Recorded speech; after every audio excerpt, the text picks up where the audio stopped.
Hey, quit being a scoreboard checker. Stick around and you'll understand what that means. It's about to get crazy. I like the scoreboard.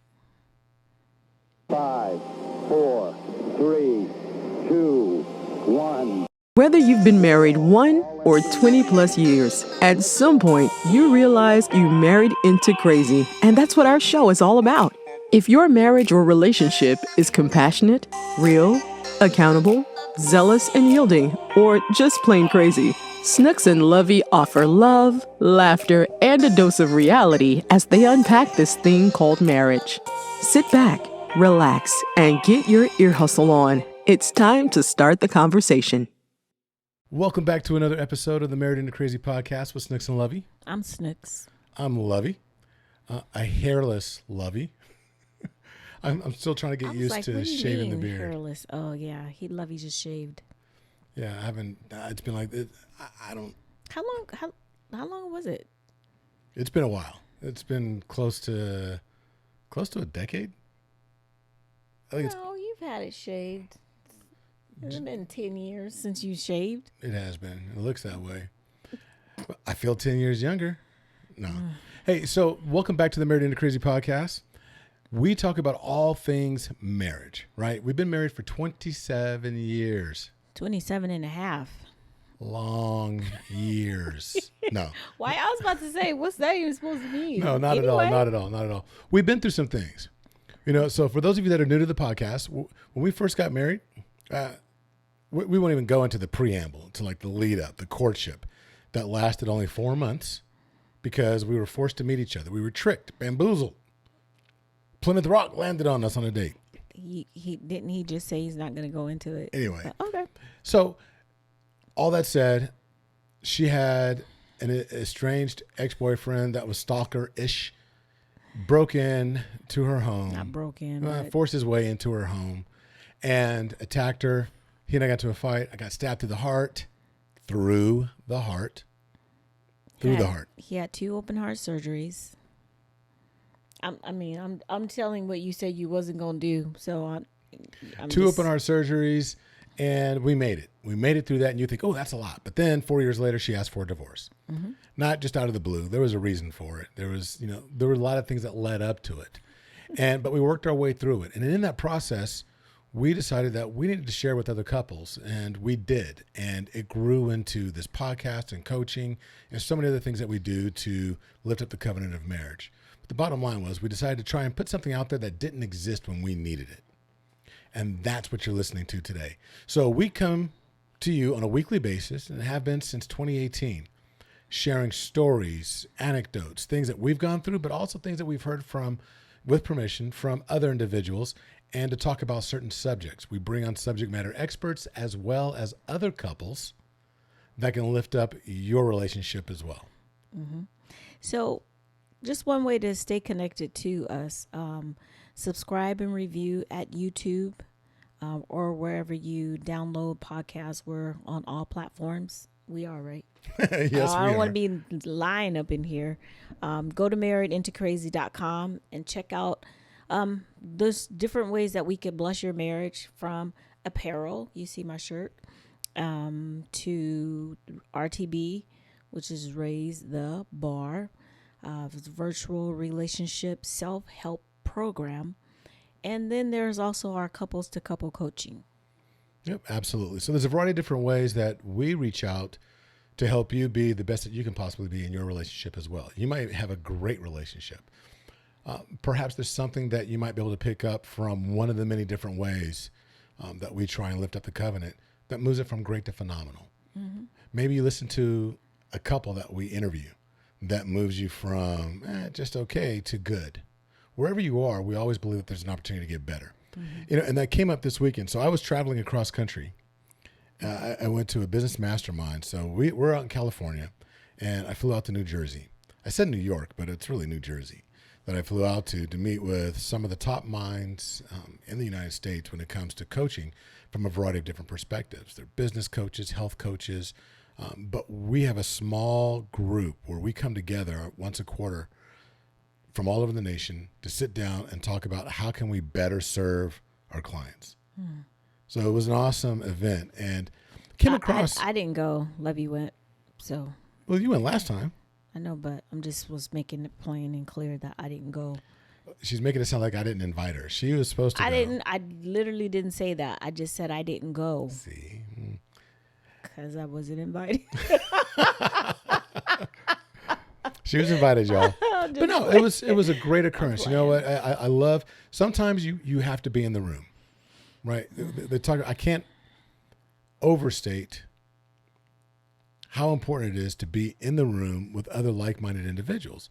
And from a marriage standpoint, we're talking about people that are married.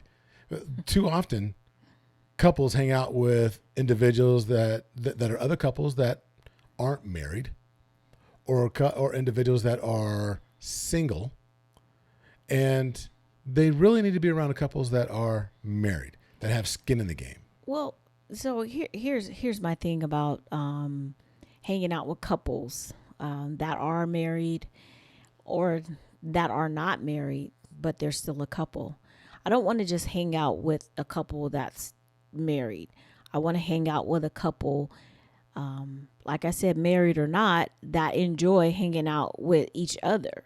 Because we've been in situations where we're with a couple couples or whatever, and they don't necessarily, I don't want to say they don't like each other as far as they don't like their spouses, but it's like a negative vibe. And I'm just like, oh my gosh, I can't wait to leave because I want to hang out with someone who enjoys hanging out with their partner, because I enjoy hanging out with Lovey. We don't like always got to hang out together, whatever. But when we hang out, we enjoy each other. It's genuine. It's authentic. Yeah. I'm kicking up my best friend. That's what I was about to say. That's my homie right there, So, Ace.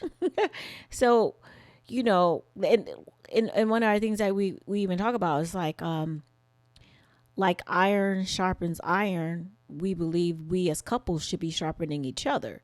So I want to make sure that, because my iron is sharp, I don't want to go out with no dull blade. You know what I'm saying? Amen. Amen. And it's so true. And look, you've all been there, where you sit there, you're out with somebody like, oh, good Lord, when can we leave? I do not want to be around these individuals. Unless they are that individual. There's that. But look, but on the flip side, here's the thing. What we really wanted to talk about today is, often, and this isn't pointing the finger at any one individual, any couple, but over the course of, the last decade or so that we've been helping couples, there's one thing that keeps coming up, and we've done it, and we're privy to it, and it's one of those things that you have to build up a muscle to not do it as often, or catch yourself in the middle of doing it, and you stop yourself and pivot, and that is what? Keeping score.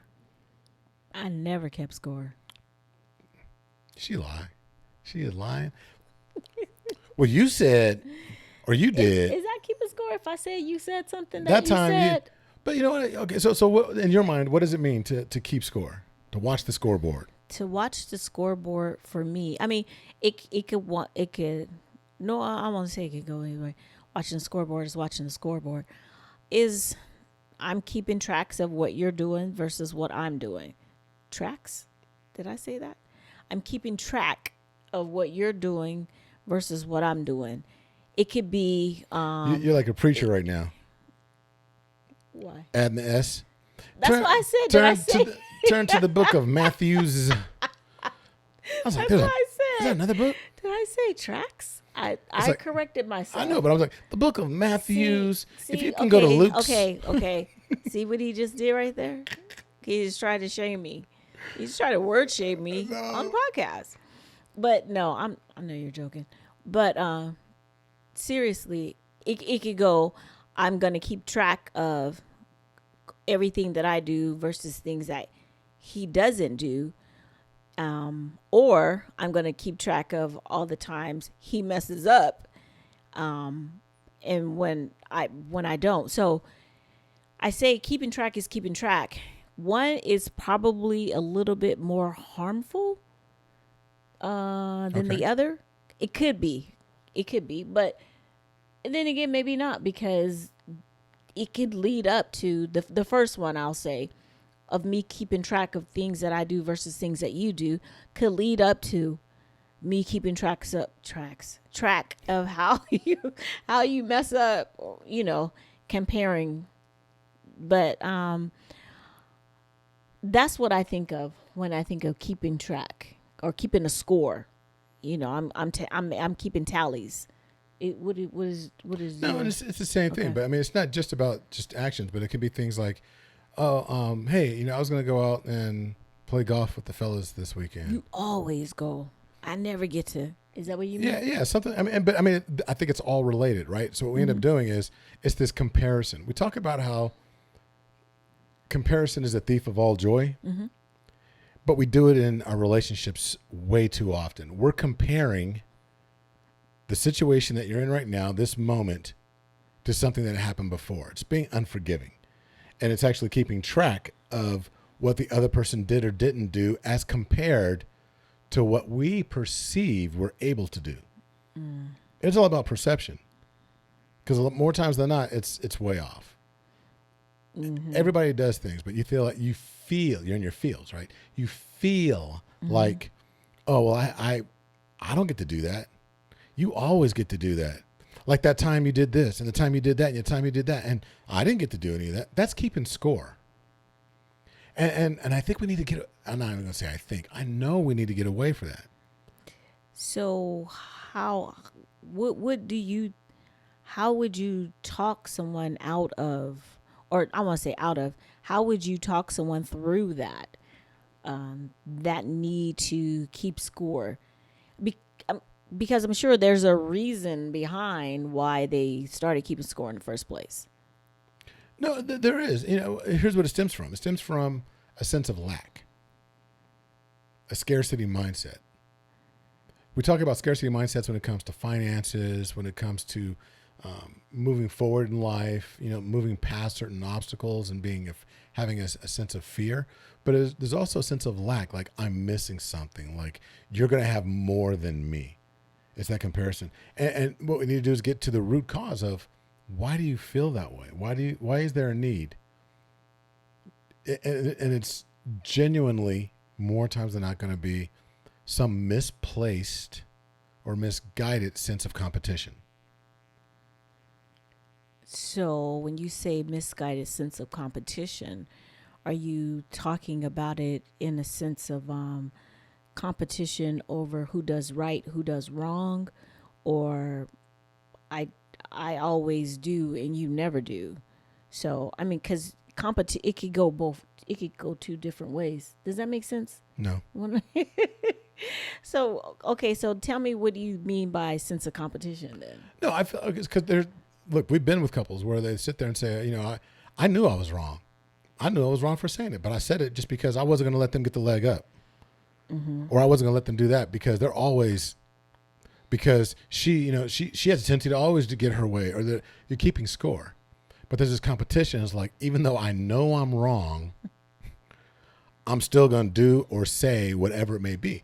And we have to get away from that. That's what I mean. That's that misguided sense of competition. I think a little bit of competition is great. Look, I want to outlove you. I want to outgive you. I want to outlove you. I want to outforgive you when I'm not mad at you. So I don't know that I look at it, or I can see it as being misguided competition. I feel like a lot of times that comes from a place of hurt, maybe from previous experiences. So not necessarily saying I'm being competitive. And I'm sure there is a lot of that too. I'm sure there's a lot of that. But I also feel like someone in that position may feel like they are always getting the short end of the stick. And not necessarily like, I know that I'm wrong. It's like, oh, here we go again. I'm always picking up the slack. I'm always the reliable one. I'm always the one that, the level-headed, or I have to be the one that's mature. I have to be the one that apologizes, or something like that. Oh, and it does. It comes up like I heard recently. When I was going through some stuff, she couldn't help me. She wouldn't help me. And now that, I kind of figured it out, and I'm better now. I've got my healing in place. Now it's like she's going through some stuff and, she wants me to help her. Well, you know what? You weren't there for me. So, you need to I figured it out on my own. Now you need to figure it out. I got things to do. I'm here for you. I'm building this kingdom for us, but you need to figure that out on your own because you weren't even there for me. To me, that's another form of scoreboarding. Oh, I totally agree with it being scoreboarding, not necessarily a competition. That comes from more of, I feel like that's more, I don't want spiteful. Yeah, I'm gonna say spiteful. And that, for me, I feel like that shows a lack of maturity on a person's part when they automatically go there. That's like a kid. Let's take Isaiah, for example. No, I don't want to. But then when you have, now he's trying to do the same, and no, I don't. You know what I'm saying? It's you look lost. No, I'm like, am I not making sense? Because I see it playing out because this is what we go through, folks. That's me with my pillow.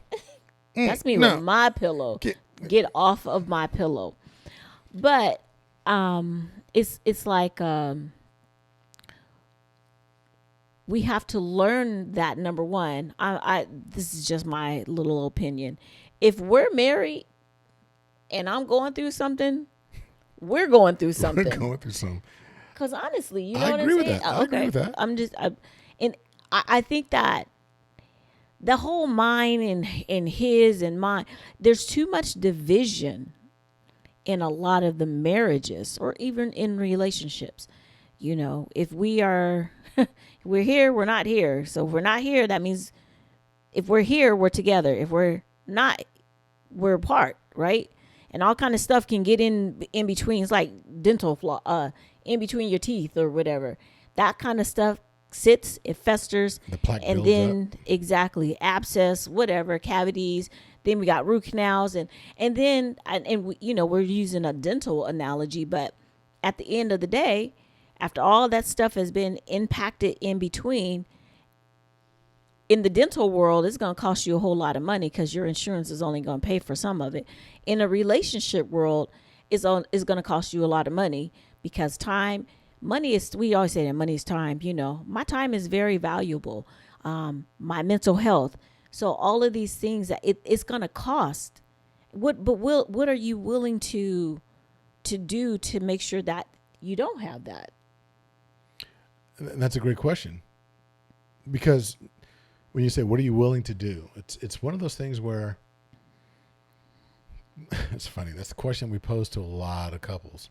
What are you willing to do to move your marriage forward? And the question, and it varies. And I don't know that people have a tendency to really think it through. I'll do whatever it takes. Until it requires you to do something that you don't want to do. Uncomfortable. What are you willing to do? You have to be willing to be uncomfortable. Have the uncomfortable conversations. And take action. You don't have to be an expert at it, but you know what? There's effort. Effort goes a long way in marriage, in relationships. You think, oh, you don't get trophies for effort. No, but you get longevity, you get persistence, you get resilience. And I was about to say, you build up stamina. I like that. You build up stamina, and you need stamina in marriage because it's just, it's one of those things that's supposed to be long running, and you can't go anything. You can't run a marathon 26 miles without building up stamina. Nobody said it feels good the entire time. There's moments of euphoria. There's moments of triumph. But there's moments where it's like, ooh, you know what? I'm starting to feel some of this pain. But the exhilaration when you get to that, when you cross that line, is uncomparable. Mm-hmm. Same thing, but it's all about that resiliency. You have to be willing to go through all those stages.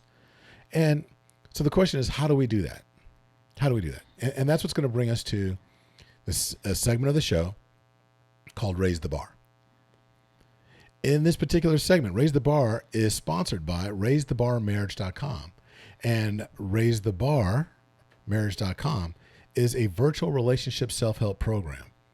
18 videos where you can actually sit down. You don't necessarily want to do the coaching, like couple coaching that we do, or going to see a counselor. either you don't have the time or whatever, you're just not quite sure, this is a great way. It's a very low entry for you to be able to go and watch these short vignettes, these videos, read through the little workbook, and ask these questions that you work through together with your spouse or your significant other. So that's the program what it's sponsored by. But what I'm going to tell you, the thing that I think you can do before this podcast even ends, because that's the goal of Raise the Bar, to raise your beliefs, your actions, and your results.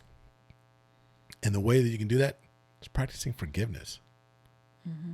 Because there's no scoreboarding or keeping score if you're offering forgiveness to your significant other, to your ace, to your best friend that's your spouse. Because if you're forgiving, then you're leaving it back there. You're not bringing it up. You're not, what do you say, kicking up dust. Mm-hmm. You're not kicking up dust because of something that happened a week ago, 3 years ago, what have you, because you've offered forgiveness. And true forgiveness means that you've let it go. You've released whatever that may be. And if you've released it, you can't possibly, hold on to that score. Mm-hmm. So another thing, though, when you forgive, it helps decrease the stress. There's a lot of stress and conflict in having or feeling the need to tally everything up. You know what I'm saying? Yeah. So why even invite that? We have enough stressors in our daily life without the added stress of, oh, I got to remember that, or, oh, he or she, so we don't want to play that. And then why have a tit for tat? I only want tit for tat if you buy me gifts. What? You buy me a big gift, I buy you a little gift. No, I'm just playing. Wow. I'm playing. No, but you're absolutely right. I mean, but that's one thing you do. Look, before this podcast even ends, before you move on to the next station or the next episode, you can offer forgiveness. Think about something that transpired over the course of the last 7 days, within 1 week, within the last 7 days, that bothered you, that your spouse did, something they did, something they said, something they didn't do, something they didn't say, that really bothered you and put you in some kind of mood. Think about that thing and think, can I forgive them? Well, yeah, I mean, because you can forgive anything, quite honestly. But offer that forgiveness. It's up to you whether or not you want to tell them and have that conversation, which I think would be good. So, last week you said, and I didn't say anything about it. It really made me feel some kind of way. But I've given it some thought, and it's a me thing. It's not a you thing. It made me feel some kind of way. And I just want to tell you that even though you didn't even know you did it, you didn't even know you bothered me, you didn't know you hurt me or hurt my feelings, I forgive you. And that's for both you and for me, because I want to move forward and I want to love you the best way that I possibly can. And that thing was holding me back. Mm-hmm. So in addition to having a forgiving spirit, sometimes maybe before we can think about forgiving, let's look at our partner. Number one, we're a team. So and this marriage thing is not going to work with just one person. It really does take both of us to put the work in. It's so funny. It's like 50-50, no, nothing is 50-50 ever. Everything should be 100. I'm giving 100% effort and he's giving 100% effort. And there are times when we both fall short, but my effort is there. But what I was going to say before is, if you're having some trouble, maybe with the forgiveness piece right away or initially, think about the good qualities of your spouse or of your partner. What good qualities do they possess? What is good about them? And some of y'all gonna be sarcastic, be like, ain't nothing good about it, but if there's nothing good about this person, that might be saying something more about you also, because you're in a relationship with someone who there's nothing good about, I tend to believe that there's something good about everyone. Everyone has something, So think about that though. And maybe you need to take a little bit of time. Think about the good qualities of your partner. And we've talked before about staying zealous, and that's so important. A lot of times we get so caught up in life and in the things that we're doing, we forget why we're here. What brought you to this, to your person, to your guy? This is my guy right here. I tell everybody that. I tell everybody about that. Lovey be getting on my nerves sometimes, and I know I get on his nerve, but that is my guy. That's my that's my dude. Like he said, we are best friends. So I be like, guess what? Or whatever, that's even when I don't feel like listening. Even when he don't feel like listening. And I do the same thing sometimes. I have a picture of him when on his profile because it pops up and he's smiling. I'm like, oh, what are you smiling about already? But I remember transparency, baby. That's why she's not answering the phone. Now I know why she don't pick up. Okay. Now I know why she don't pick up. All right. But start to think about those things.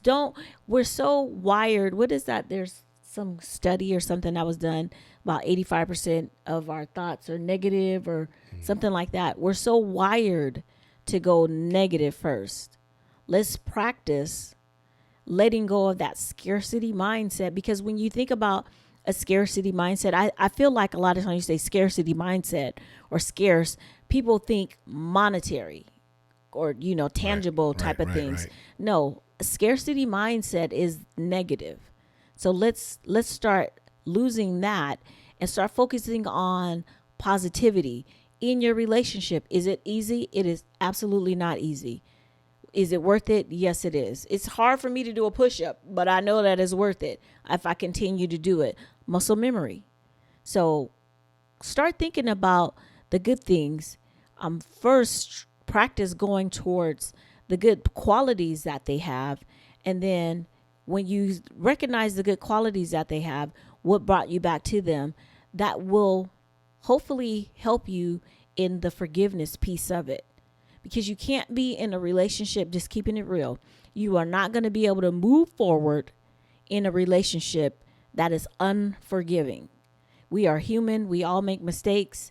And we need to be, we need to ask for forgiveness. And even if I don't ask for forgiveness, I know that Lovey forgives or I forgive, because it's for my own betterment, Right. So I know that we cannot have a relationship, an effective, successful relationship, if there is no forgiveness. And some of you need to work on learning how to forgive. And that's going to be the first step to making sure that you're not checking the scoreboard. I truly believe that the root cause of scoreboarding, like, oh, well, you did that and I did that. And the time, just that whole comparison thing is heavily rooted in lack of forgiveness. I agree with that, because you're so focused on what went wrong or what they continue to do wrong that you can't, that's all you think about. That's all you care about. It's easy to do what is justified. Oh yeah. We've heard so many times. It's like, oh, of course, now they want to do right. Now they want to do this. But, but where was this attitude back in 1990 or back in 20 or, 3 weeks ago, or when your mama said, or when your cousin or when your brother, or when you let them people in our house? And it's like, you know what? Forgive. If there was forgiveness, all of that would be wiped clean. There's no need for scoreboarding, and you're able to move forward. And that's the crux of the conversation this week. Right. So you've got your walking orders when it comes to raise the bar. But quite honestly, if you want to get away from scoreboarding and you want to make sure that you're not keeping score, because let's use a regular sports analogy. Even when I was coaching, we would tell volleyball the girls all the time, quit looking at the scoreboard. Quit looking at the scoreboard. Quit looking at the scoreboard. Just play the game. Do your best. Be your best. And it'll take care of itself. We need to stop looking at the scoreboard. What? I'm just remembering the times where the scorekeepers got it wrong and they gave the points to the wrong team. You talk about ballistic. Because the parents were watching the scoreboard, Woo. which I mean, you got to do. But I mean, that's something different. But I'm talking about. No, I know. You're in the It game. just made me remember that. Do not sit there and stare at the scoreboard, because then what happens is when you stare at the scoreboard, Focusing on the anxiety scoreboard goes to the Yes. roof. Mm-hmm. You're more focused on the score than on the process by which, that you need to take certain actions in order to win the game. Well, you to be can't the because best. now you're being calculated and now you're being, Then you start playing not to lose. I don't want to mess up. I don't want to have an error. I don't want to mess this up. So instead of actually being the best version of you moving forward to better, and I'm using the analogy still, the better your team, and the team is husband and wife, in order to be able to move forward and better the team, now I'm playing not to lose. So anxiety goes to the roof, and I'm doing things I normally wouldn't. I was about to say, now I'm stiff. I'm not opening up. I'm not, I'm closing off. Every sports team that you can think of, when you see a team meltdown or whatever and they start arguing amongst themselves, it's because they're watching the scoreboard as opposed to being focused on what they need to do. And they're pointing out the errors of their teammates. Yep. And that's what we do, right? That's scoreboarding. Mm-hmm. Pointing out the errors of your teammates as opposed to just saying, you know what? Yeah, that happened. Let's move forward. Mm-hmm. So let's do that. Let's pull the plug on the scoreboard, quit checking it, and just play the game of life. Play the game of marriage. Get out there, be your absolute best, and keep moving forward. I concur. Hey. Until the next time. Be blessed. Bye. Bye-bye. Thank you for listening to the Married into Crazy podcast with Snooks and Lovey. Please like, subscribe to, and review the show wherever you access it, and tell a friend about us. Visit marriedintocrazy.com and see how Snooks and Lovey can bless your marriage directly.